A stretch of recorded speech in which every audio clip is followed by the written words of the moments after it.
మరి అదేవిధంగా రాష్ట్ర కార్యదర్శిగా ఎన్నికైనటువంటి మా సోదర సమానులు కోరకంటి సుబ్బారావు గారిని మాట్లాడవలసిందిగా కోరుతూ ఉన్నాం.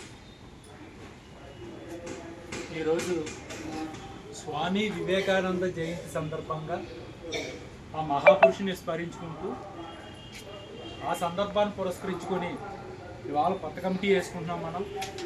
ఆ కమిటీలో నియామక పత్రాలు తీసుకున్న ప్రతి ఒక్కరూ కూడా ఆర్ కృష్ణయ్య జాతీయ బీసీ సంక్షేమ సంఘంకే పాటుపడి బాగా కష్టపడి పనిచేయాలి.